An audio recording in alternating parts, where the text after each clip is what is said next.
कारिगाव ओनसोलनि 2 नं उत्तर बासबारि गामिनि मेहं बसुमतारीखौ बावैसो साननै सिगां हाग्रानिफ्राय ओंखारबोनाय मासे मोसौआ सौनानै गोब्राब जोखोम खालामदोंमोन।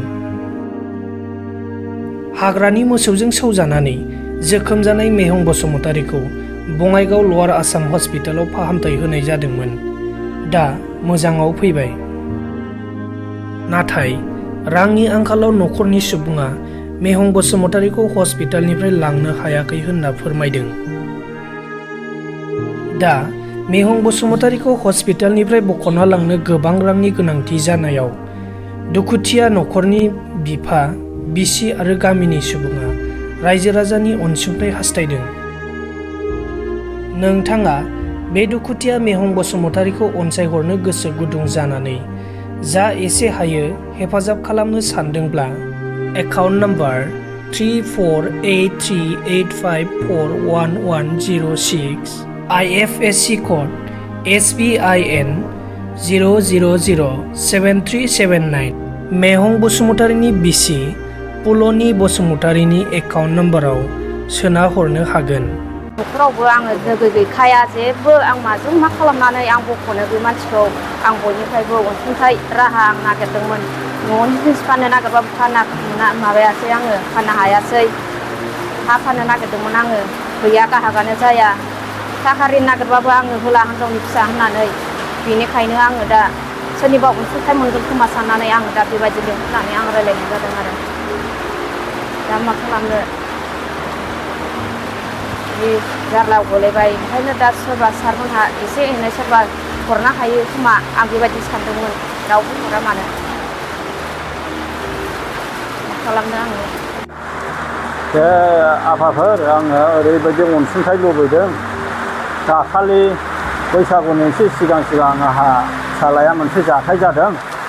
बे जाथाया ओरैबायदि जादों, गामियाव हाग्रानि मैसो फैनानै आंनि फिसालाखौ सुदों आरो सुलांदों। दा बेनिफ्राय एमआरएल माबा मा होनोमोनलाय लवार आसामाव दङ, माखासे गोबां थाखा गारलांबाय। अन्तत 1.5 लाखनि थाखायानो थांबाय। थेवबो दा लांनो थाखाय राहा गैया आरो।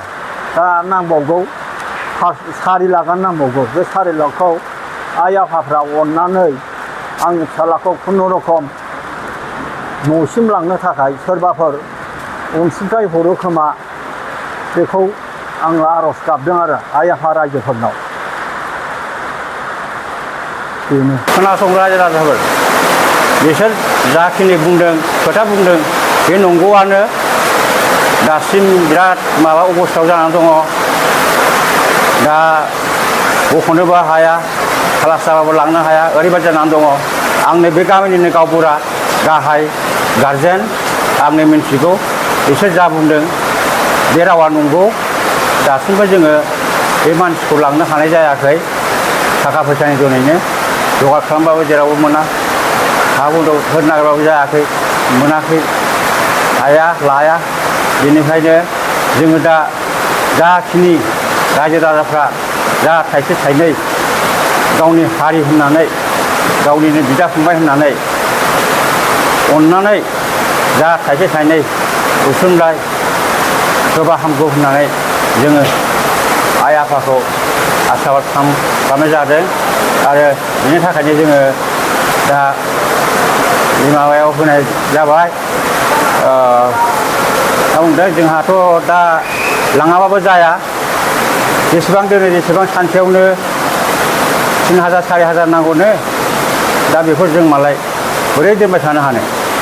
दा जोंथ' माबा मोनसे खालामनानैबाबो जेरैबाबो लांखानांगोन जाहैबाय। दा बे लांनायनि बेबस्थायानो दासिमबो हायाखै। बेनिखायनो दा जाजेननाय अनसुंथाइ मोनोबा जोङो जोबोद गोजोनगौमोन आरो।